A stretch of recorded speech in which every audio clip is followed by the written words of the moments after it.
This is Unsung History, the podcast where we discuss people and events in American history that haven't always received a lot of attention. I'm your host, Kelly Therese Pollock.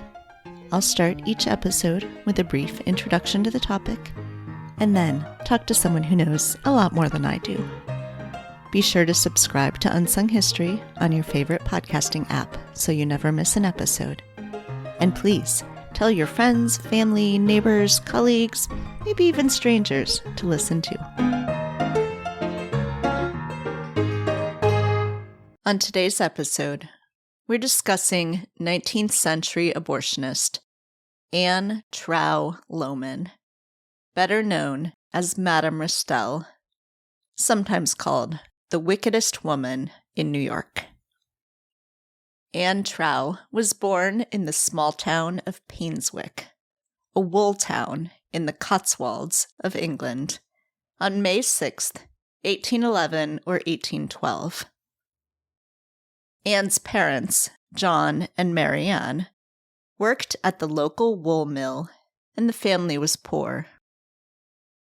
With little formal education, Ann went to work as a maid for a butcher's family when she was just 15 years old. Later in her life, when Ann was wealthy enough to employ her own servants, she always treated them well, perhaps remembering her own experience. By the age of 16, Ann was ready to leave service behind, and she married 22-year-old tailor Henry Summers. Unfortunately, Henry was an alcoholic and not up to the challenge of providing for them. So, Ann did his tailoring work for him, in the process becoming quite the proficient dressmaker. In 1830, Ann and Henry had their first and only child, a daughter named Carolyn.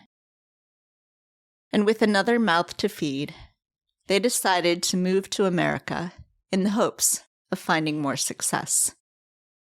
In 1831, they sailed to New York City and moved into an apartment near the notorious Five Points neighborhood. Henry died shortly after their move, leaving Ann a single mother in a city full of women trying to make a living as seamstresses.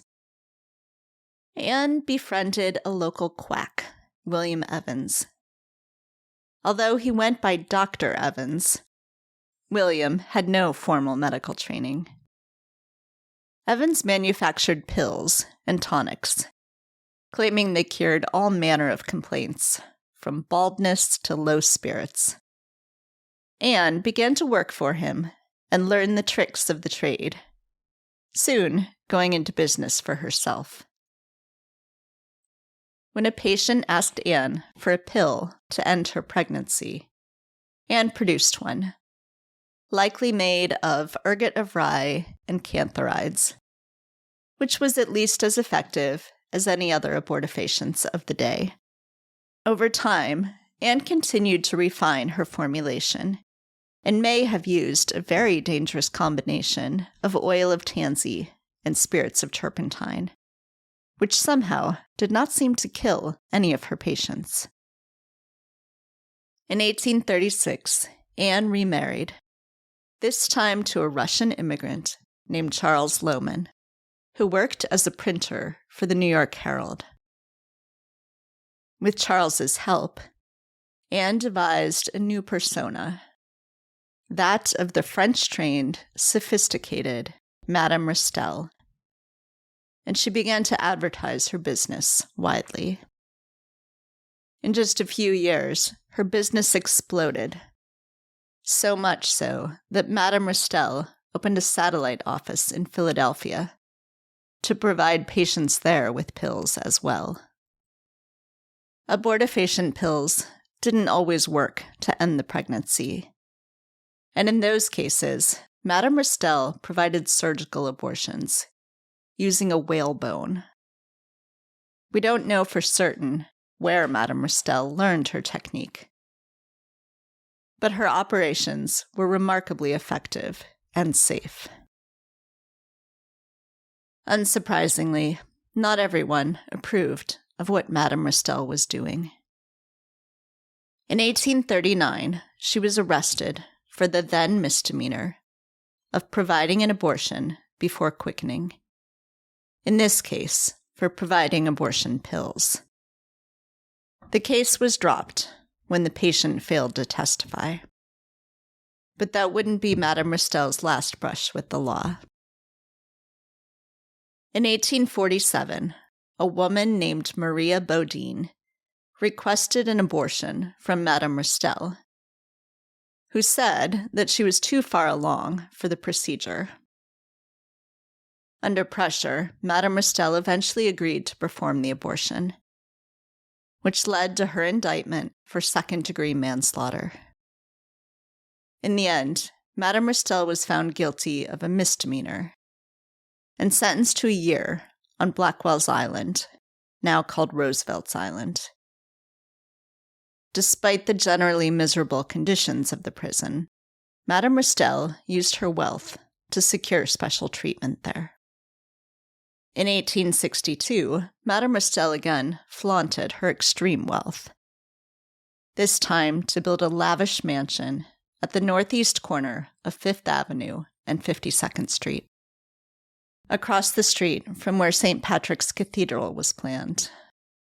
The neighbors were horrified, especially when she installed a basement office in the home. When Madame Restell's daughter, Carolyn, married a police officer in 1867, Madame Restell disapproved of the match. While practically disowning Carolyn, Madame Restell brought Carolyn's children from her first marriage into the mansion to live, and she showered them with gifts, teaching her granddaughter Carrie to be her assistant. In 1878, Anthony Comstock, founder of the New York Society for the Suppression of Vice, visited Madame Restell's office under the guise of a man seeking abortion pills for his wife. She sold him the pills, and he returned the next day with a police officer who arrested her. Restell said of Comstock, quote, "He's in this nasty detective business. There are a number of little doctors who are in the same business behind him. They think if they can get me in trouble and out of the way, they can make a fortune. They are envious because I have a fine house in such a splendid location." Unquote. Madame Restell's trial began on March 29th of that year,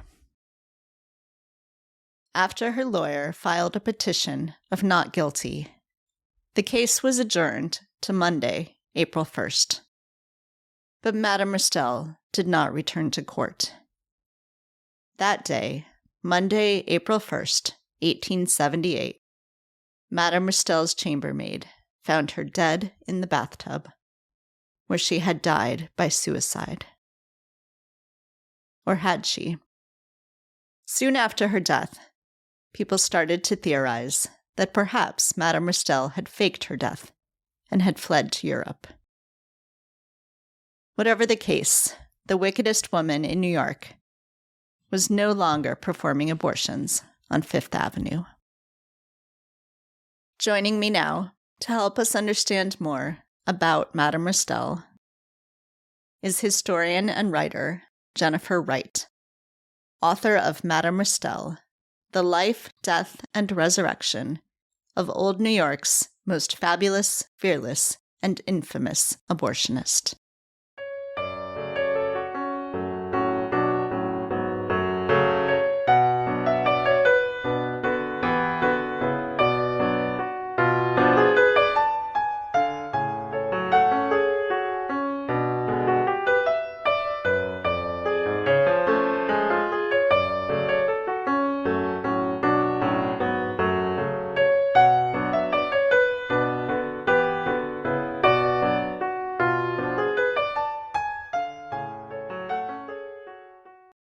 Hi, Jennifer. Thanks so much for joining me today.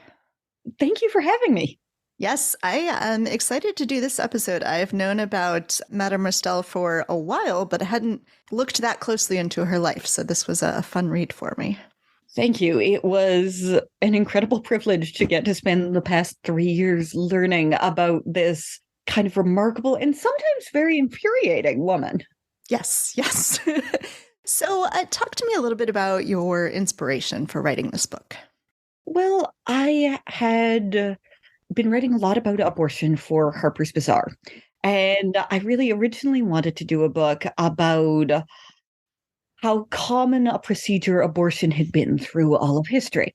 And I found it was indeed very common through all of history, but I also found that if I tried to do a book on that, it was going to be a 1,000-page book. So I wanted to narrow in a little bit on changing attitudes towards abortion. And I think you see those really clearly in sort of the mid 19th to the end of the 19th century in America, when abortion went from being a pretty common misdemeanor to an act that was literally unspeakable after the Comstock laws. Yeah, indeed. So talk to me about your research then, the kinds of sources you were looking at, how you were piecing together this story. Well, one of the reasons that this ended up being Madame Restell is it's impossible to read any newspapers focusing on abortion from this period without running into Madame Restell. Her ads are constant. They're everywhere. She was operating in multiple cities, not only New York, but also places like Philadelphia. And if people were talking about abortion, they almost always reference her. And they don't just reference her in terms of this is a horrible scourge in our city. Women are having abortions. It's so upsetting. They also talk about the parties she's throwing, and they talk about her carriage, and they talk about how fabulously well dressed she is and how she's going on a magnificent trip to Europe. And it was so interesting for me to see that this woman was a celebrity in her age, especially because she's been largely forgotten by most people today. Yeah. So I want to go back a little bit in her life. So I have watched a lot of Midsummer Murders, like a lot of Midsummer Murders. And what I have taken away from that show is that every small town in England has pagan sex cults. They do. That's probably not true, but in this case, there is a pagan sex. I was like reading it going, wait, this really happened. So talk to me about Painswick. Yes, no, Painswick is fascinating. Painswick celebrated, at least during Madame Restell's early childhood, the great god Pan. There was a hunting lodge that celebrated him. It turned into some fairly sexual celebrations of Pan, as you might expect. So Madame Restell was growing up in a town where there was a somewhat libertine attitude towards sex, which, of course, is another thing that we're going to see. Attitudes towards that have really changed by the end of the 19th century, when it's assumed that good women do not even have libidos. So that must have been very interesting for Madame Restell to see. Yeah, Gentleman's Magazine in 1787 said that the town's festival was one that would have disgraced most heathen nations, filled with drunkenness of every species, clamor, riot, and disorder. And they later tried to reinstitute it after it stopped, and it again immediately devolved into a sex party. So if Madame Restell had grown up with that, she'd grown up knowing that sex was a part of life, and that people, even people who were unmarried, were probably going to have sex. And that's something that really only would have been reinforced when she moved to New York in the early 1830s. And many women had very limited employment opportunities. And if you were a woman with a child, as Madame Restell was when she moved to New York, the main option for you would have been prostitution. So I think Madame Restell very rightly saw that there was a need for birth control services and there was a need for abortive services. Yeah. I think the other thing that you talk about being so important in her life, the way it sort of plays out, is the fact that she came from nothing. She's was working as a maid at the age of 15 in a society in England that was deeply classist and very difficult to move outside of that role that you had. Can you talk about that piece of her history and how it plays out throughout her life? Incredibly ambitious. She began life as a butcher's maid. She was very poorly educated. people did say that she was very intelligent from an early age, but she married a tailor. He was an alcoholic. Madame Restell quickly took over his work for him. That's also a theme in her life. That's a theme in her life is meeting a man who can kind of do a job and then immediately doing it better than him and making it her thing. So she told her husband after they had their daughter that they were moving to America. There were great economic prospects there. They could be rich in America. And that is a fantasy that appealed to many people and still appeals to people around the world. And unfortunately, when she got to America, her husband died very quickly. She was on the Lower East Side. She was taking in people's laundry and trying to work as a seamstress, but seamstresses made almost no money. It was one of the few jobs that women could do. So many women were competing to tailor clothing that there was almost no profit to be made from it. So Madame Restell got kind of lucky. She lived down the street from a pill compounder who made pills that promised outrageous things. There was no oversight in terms of what people were selling then. So she lived down the street from a doctor who promised to sell things like pills that would cure your liver and cure your headaches and give you energy. And some of them worked, maybe some of them didn't. Madame Restell started making birth control pills that could produce an abortion. And she was using tansy oil and turpentine, which are incredibly dangerous. You should never take them. But they have been used up to fairly recently to induce abortions. Doctors have said that turpentine is a kind of harrowing motif when it comes to DIY abortions. So she was using things that would produce an abortion. I would never recommend anyone using them now, but people started coming to her. She started having clients that said, yeah, I've taken these pills. They've successfully produced 5 abortions for me. So as soon as Madame Restell figured that out, I think she realized, like, okay, this is my career now. And she also learned how to perform surgical abortions using a piece of whalebone, which you could find in a corset. It is amazing that she never lost a patient. That is perhaps the most remarkable part of Madame Restell's story to me.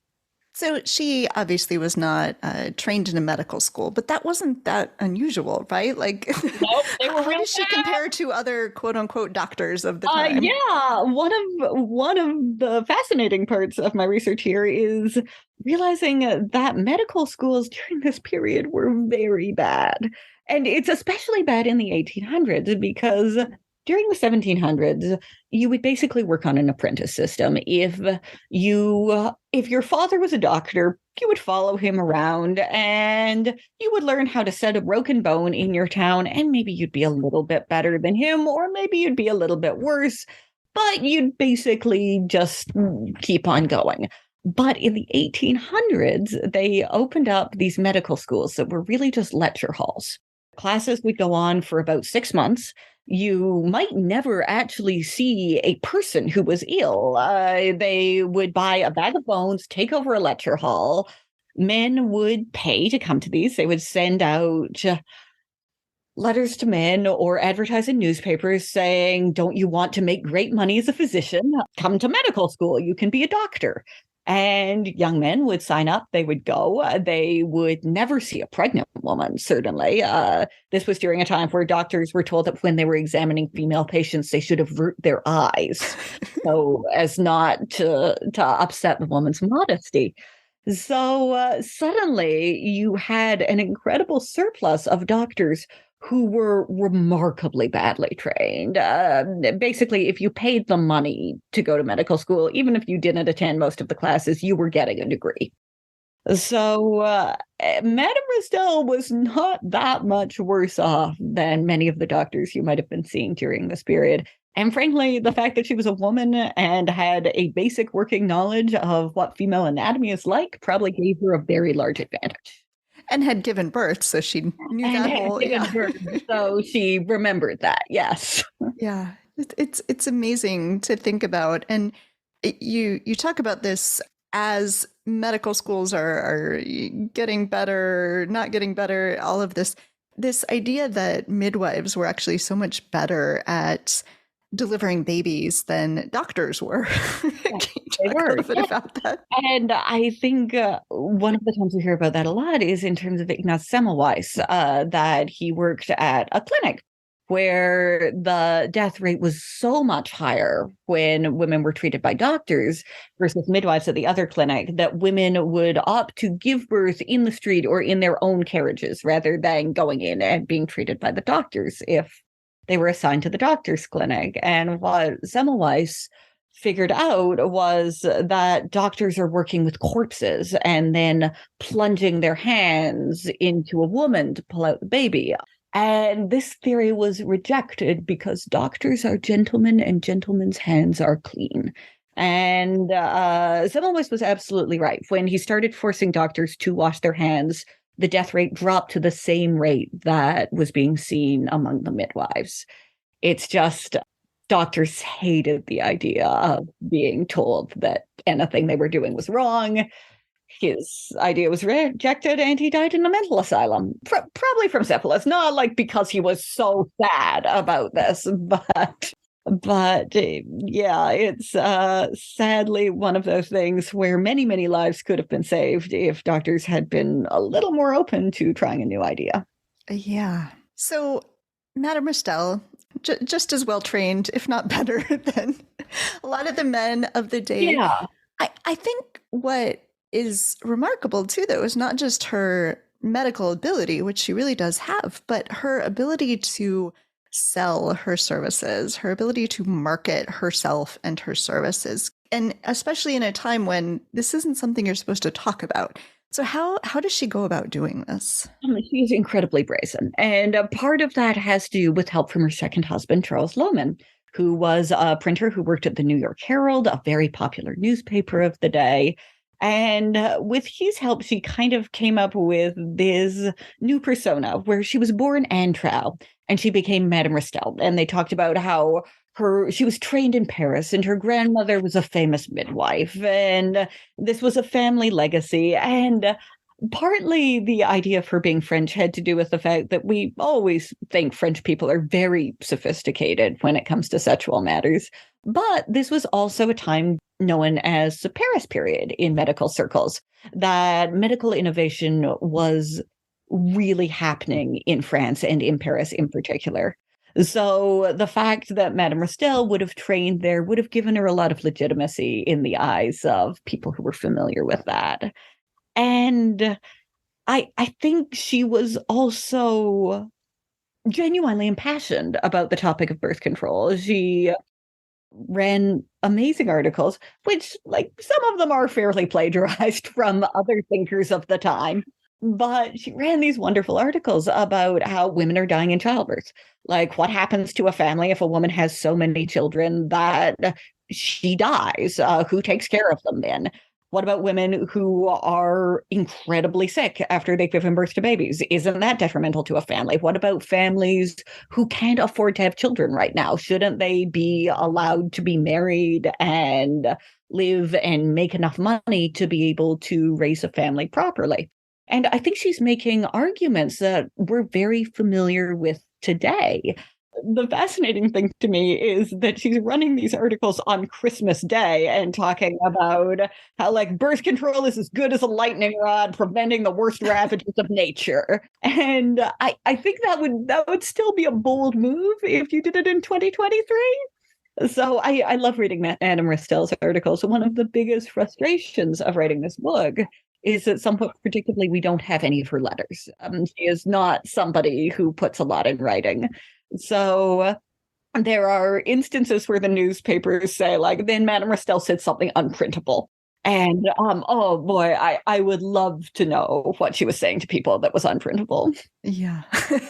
So she's passionate about the subject, but she's also, of course, in this to make money. And she does make money, a lot of money. She came to America to be rich, and she did it. And she flaunts her wealth. She's not ashamed of the fact that she's making a lot of money. You see a lot of newspaper articles from the time that carry with them this, to my mind, contradictory opinion that what Madame Restell is doing is horrible. It's just so horrible. It's satanic. All women should want to be mommies. This is so upsetting. And also, she should be doing it for free because it's rude that she's charging people for this. So she was charging people. She did work on a sliding scale. So she charged women who were poor or often who had slept with their employers much less than she charged wealthy women. But she was making a lot of money. She was also riding through town in a spectacular carriage. She outbid an archbishop for land where she built a mansion, where she continued performing abortions. And one of the things that I also found really fascinating about this was I expected the newspaper reports to be like, this woman's nouveau riche. She's trash. Like everything she's doing is trashy. And they're not. They're like, this, we all agree abortion is bad, but this is the best house we've ever seen. It's perfect. I love it. So she's in this interesting time period, which you mentioned about the shifting attitudes. You know, I think when people, if they think about the 19th century at all, tend to think about the post-Civil War era. They think about like Gilded Age New York. But she spans this amazing time period in New York, the antebellum period, through into the late 19th century when she dies. And there are tremendous changes during that time. And it seems like sometimes she's really on top of that. And then maybe toward the end of her life, she's not quite as hip to the changing attitudes of the day. So can you talk a little bit about that arc? Yeah, no. When Madame Restell came to New York, it was, again, a time when abortion was a misdemeanor. It was not that big a concern to people. And then one of the things that made it much more of a concern was the influx of Irish immigrants later in the period. And this incredible fear that is mentioned by Horatio Storer, a leading anti-abortion advocate of the time, that they're going to be outbred, that there is a great replacement happening. And that only gets stronger after the Civil War when you suddenly have newly freed Black people. There are tremendous concerns that, oh no, suddenly you're going to have to compete with Black people for jobs. And a lot of the response to that is, okay, Horatio Storer, I think, says that upon women's wombs rests the destiny of our nation. And what they mean is that middle-class white Protestant women should be having more babies, and they need to figure out a way to make those women have more babies, especially as the suffragette period was just blossoming. You had seen the Seneca Falls Convention, and women were starting to want more out of, I think you could say that women started wanting more out of life at the same time Madame Restell was moving to New York. That there is this massive shift in the country that goes from being rural to being urbanized, that women start seeing more job opportunities. They're terrible job opportunities usually, but they're job opportunities in factories.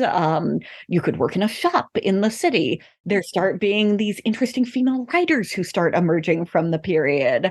And women start seeing more opportunities for themselves. And that is also very threatening to men because one of the opportunities they want is the opportunity to vote and change the country in that way. So one way to push back on all of that is to get white Protestant women to just have so many babies that they have to stay at home and take care of their white non-Irish children. And you really see people pushing for that so much more at the end of Madame Restell's life than you do at the beginning. The articles from the beginning of this period, when they talk about women having abortions, when they generalize about them, they generalize in terms of like, oh, this was probably a poor 16-year-old who got seduced by a seducer, and he should be ashamed of himself, that poor, stupid 16-year-old. And then by the end, it is this sort of fanciful Disney villain character where it's all like, this woman just wanted to maintain her beauty. So instead of having a child, she just said, I want to wear party dresses all the time, and I can't do that if I'm pregnant.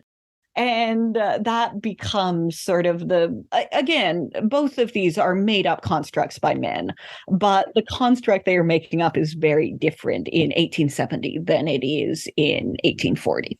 Yeah. So we have who I'm beginning to think of as the nemesis of this podcast, Anthony Comstock, who has appeared in episodes before. Oh, he's worse. And a chronic masturbator. Yeah. And, as you were saying earlier, like, what happens to families when a woman dies in childbirth? Anthony Comstock should know the answer to this. Anthony Comstock should know the answer to that because his mother died in childbirth. And people at the time who wanted to criticize him said that, maybe if Anthony Comstock's mother had gotten some birth control, we wouldn't all have to deal with this guy. But Anthony Comstock was a very conservative individual. He was very religious. He was also very, very ashamed of his sexual urges, which was especially troubling for him because, like, virtually everyone in the world, Anthony Comstock masturbated. And his reaction to that was not like, this is probably a pretty normal thing that people do, and I'm going to be fine with it, or just stop masturbating. His idea was that he could construct a world where there would be nothing in it that would make him feel any lustful urges. So you see Anthony Comstock and the Society for the Suppression of Vice labeling everything, many, many kinds of art, everything that might inspire lustful desire as obscene. And of course, banning any mention of abortion, any mention of birth control. Those are all categorized as obscene now, and under the Comstock laws of 1873. So it's not just that you could be arrested for performing an abortion, you could be arrested for giving someone information on how to perform an abortion. Or how to stop from getting pregnant in the first place. How to stop from getting pregnant, exactly, yes. And that really takes us more to Margaret Sanger and her refusal to obey the Comstock laws and her column, What Every Girl Should Know, that was shut down. It gave women information about how to avoid pregnancy and also STDs. And when it was shut down, there's a great little quip from the paper that says, What Every Girl Should Know, nothing by order of the U.S. Post Office. But Madame Restell was just at the beginning of Comstock's rise.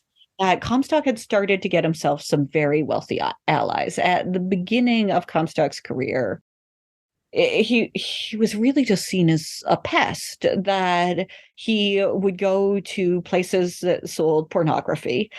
He would buy it, and then he would take it to the police offices and bring the police officers back and arrest the person selling pornography.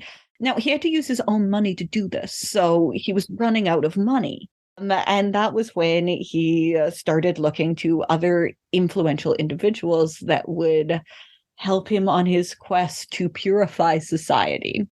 And they were able to get a lot of donations, but it became trickier. So they really needed a big headline. So he decided he was going to go after Madame Restell. And he went in disguise to Madame Restell. He said that he had a lady friend who couldn't have another child. He needed help. Madame Restell was very patient and polite with him. She gave him 2 pills. She said these should work by Thursday, but if they don't, bring her back and we'll go from there. And Anthony Comstock did come back, but he came back with police officers. Madame Restell is completely calm when the police officers come in. Well, and this isn't the first time she's dealt with the police. Not the first time Madame Restell has tangled with the law.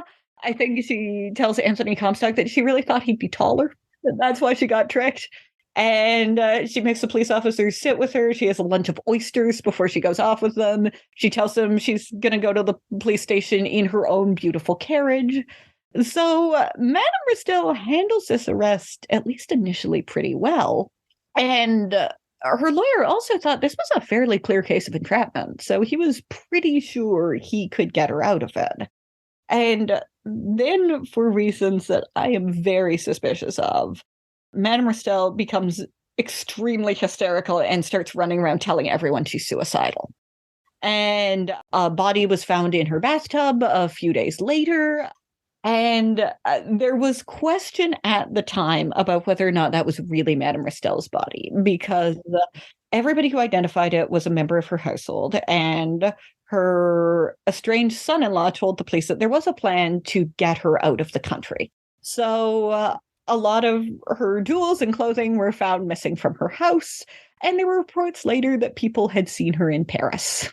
So, and her granddaughter and grandson, who she was very, very close to, also didn't wear any mourning when they went to hear the reading of the will. And for the next decade, they went off to Paris for a few months every year. So I've always liked to think that Madame Restell kind of looked at where the country was at and decided, like, I'm not doing this anymore. I am old. I am going off to Paris where things are going to be a little bit nicer for me. Do you think there's any way we can solve this mystery? I mean, DNA is amazing. I don't want to tell people to dig up medical and see if we can check on it. I do not have the scientific knowledge to know if that's even a possibility. But I think you can take it either way you want it at this point. I think Occam's razor says, like, okay, she just got really upset and she killed herself, and that is a very reasonable explanation. Or if you like a little sukan of conspiracy theory in your stories, and you have, as I have, fallen a little bit in love with Madame Restell, you can say, oh no, she was off in Paris. She was drinking champagne and just watching this American tragedy unfold. I love it. This is an incredible book. I loved it. How can people get the book? I hope you have a local bookstore that you enjoy. I am very, very excited to be on the Indie Next list for March, so it should be available at a lot of local bookstores. But, if you're also listening to this podcast at 11 o'clock at night, I would go on Amazon and I would order it there. So that is always a valid option. And there's an audiobook too. It's an audiobook, and it's narrated by Mara Wilson, who just does such a fabulous reading and was such a gift to get to do the audiobook. So I do want to ask, before we wrap up, you talk a little bit at the end about your own experience being pregnant. So I want to ask, you were writing this book while you were pregnant and then while you had a baby. So how did that inform your writing of the book? That's so interesting, because I think I had wanted to be pregnant for so long. My husband and I had been trying for years. We'd gone through 3 rounds of IVF by the time it finally worked. And I think it worked almost exactly the same day that I sold the book. So it was within a week.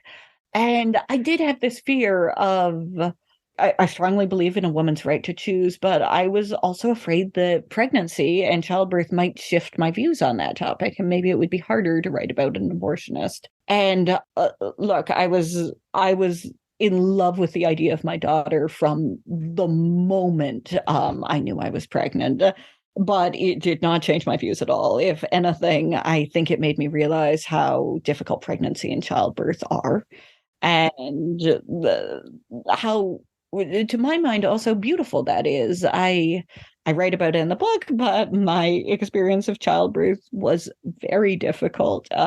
It was still the best day of my life because I got to meet my daughter, but there is no other situation where you will be ever be told, okay, well, you need to keep somebody else alive, so you've got to sacrifice half the blood in your body. We're going to operate on you. Maybe we're going to have to remove your womb. Maybe we won't. Fingers crossed. And that doesn't happen to men ever.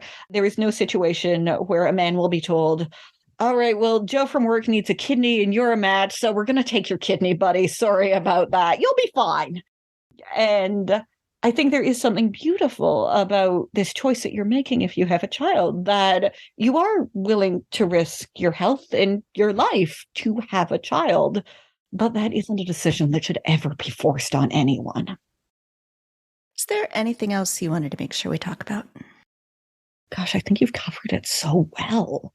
Yeah, I feel like we got. Oh, she did kidnap a child. Should we talk about how she kidnapped a child? Yeah, why don't you talk about kidnap that? a baby? Yeah, it's kind of the low point for Madame Restell, and it's why I always worry that if this ever gets made into a movie or a TV show, which, boy, I hope it will, she will be cast as this saintly, heroic figure who is just taking care of women in the way that she needed to. And I really think that reading of her as just a wonderful feminist heroine discounts the time that she kidnapped a woman's child because the woman's father was paying her. and said, okay, my daughter wants to give birth, but like, we don't want that baby around. You need to, once she gives birth, you need to take that kid and you need to get rid of it. And Madame Restell, seemingly without blinking, does this. And then when the woman, in this case, Mary Applegate, is obviously hysterical, she spends the rest of her life trying to track down her child. And when the father kind of bows on it later and goes back to Madame Restell, it's like, actually, I want to know where the baby is. Madame Restell says, well, not here. Like, I gave it away a long time ago. If you pay me $5,000, I can try to track it down like a detective, but that would have been an obscene price that nobody can pay. So I think it's important to remember that I would never call Madame Restell a girl's girl.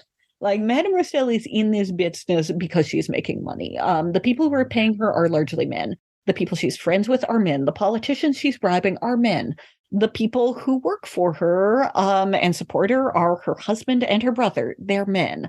I've never found, with the exception of her granddaughter, who she trains as an apprentice, a woman that Madame Restell seems really, really close to.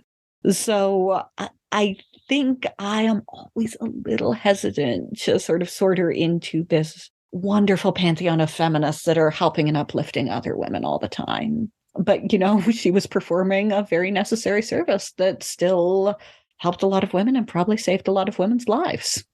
Yeah, she's complicated. Yeah, she's a complicated figure. Well, Jennifer, thank you so much for speaking with me. This is a great book. I really enjoyed reading it, and it was so fun to talk to you. Thank you. This was lovely.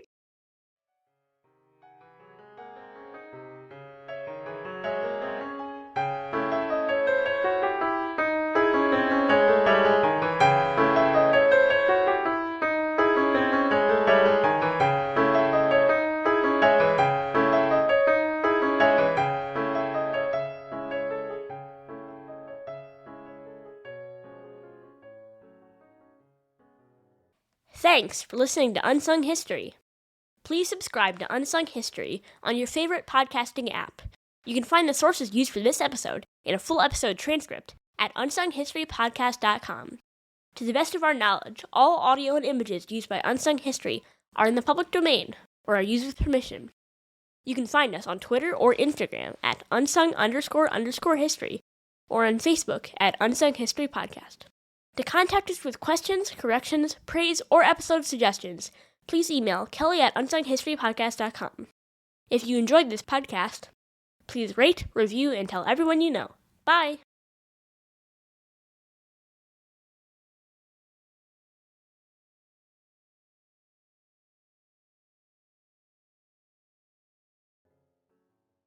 MSW